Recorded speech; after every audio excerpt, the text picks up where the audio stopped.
Got an email here for a little KVJ Court, and if you've got any kind of disagreement or an issue that is happening in a relationship in your life or the relationship you're in, send us an email. We'll try to come up with a solution for you. And the problem here is their adult daughter wants to move her boyfriend into the house with her. And the email, it says, our 21-year-old daughter still lives at home. She's got a good job and she's making money, but she wants to buy her own place. She has a financial goal in mind, but it's going to take her 5 years to get there. Without living at home rent-free, it would take her at least twice that long. Everything was fine, though, until her loser boyfriend lost his job and now needs a place to stay. My ass. This guy is 22 years old biologically. Mentally, he's about 13. He often starts arguments over the dumbest things. I hate to share the air he breathes. I keep my thoughts to myself, though, and we do coexist, but now my daughter wants to move her boyfriend in to keep him from being homeless. I say absolutely not. My husband is pushing back on me, though, saying that it is not only financially better for our daughter for her to stay, but it is also safer as we can monitor her living situation and manipulate things to keep her safe and on the right path. He feels like having her move out to support this loser will start her life down a bad path. I think them living together on her money will actually break them up faster. Only considering our daughter's best interest in this, what is our best move? Putting the daughter's interest first, not the fact that she can't stand to share the air that he breathes and he would be living under her roof.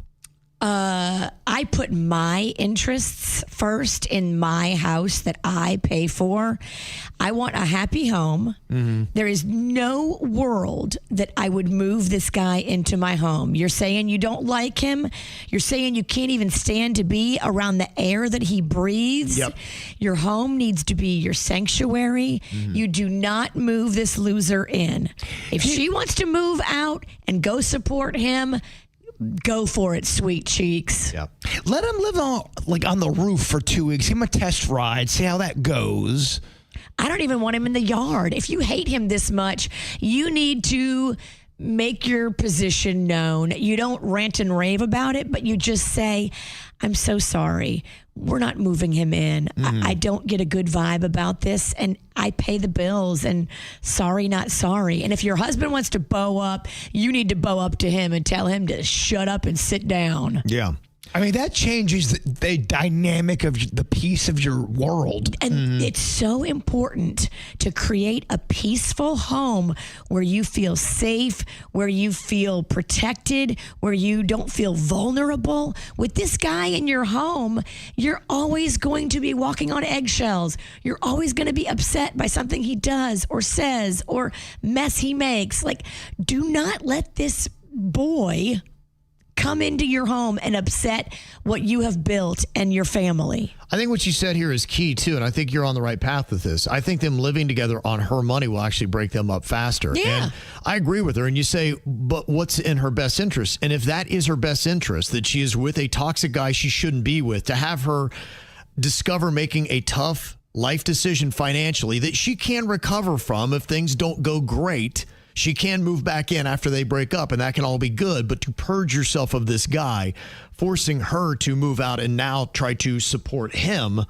I think would be the best thing possible. I agree. Once she is all around him a lot, day in, day out, his charm will wear thin when she becomes aggravated by having to support him and seeing him not pulling his weight. That is a wonderful thing to have to happen to her. Trust me, I've seen it with my own daughter.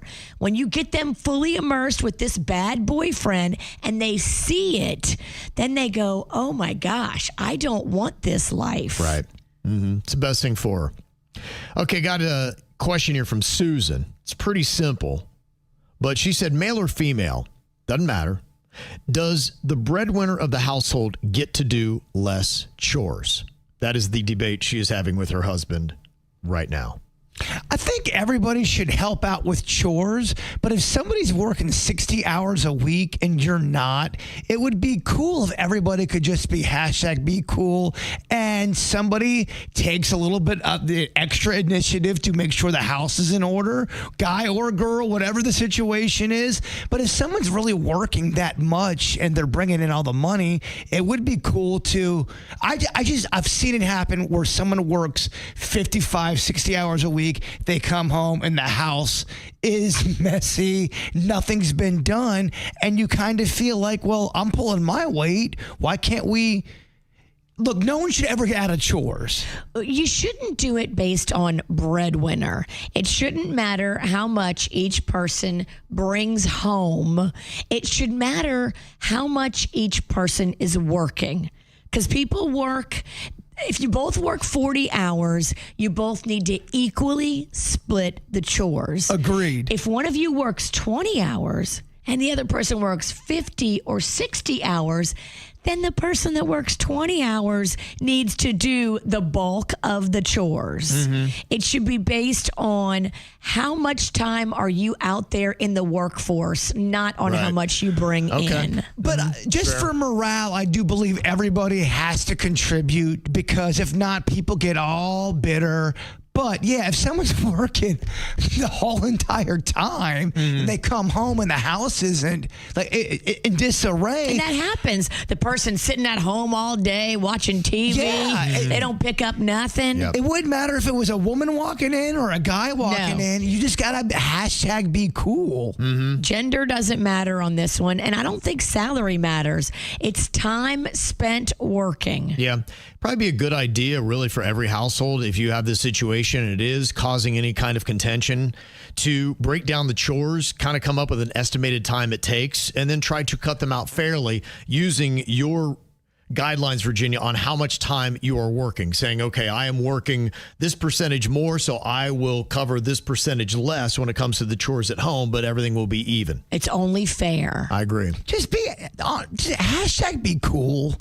And that's what it takes. That's what it takes. Usually, if you're having this kind of disagreement in the household, one of you is a douche. And that's the problem. If you marry a douche and then the douche wants you to do all the work and you're still working 40 hours a week and you got to do all the dishes and you're working 40 hours a week, that's not fair. Well, that's how people get disgruntled. That's how people get divorced. And that's how you start not liking and falling out of attraction with your loved If one. both of you are working 40 hours and busting your buns, it doesn't matter if the pay is different. If both of you are working 40 hours, then you should split the chores evenly. We did a poll and asked, does the breadwinner of the household get to do less chores? 54% are saying no.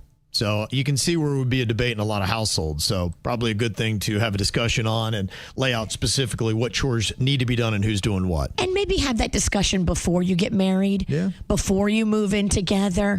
Be super clear with your boundaries and just let him or her know you're not going to be a maid. Just be cool. I mean, people can't.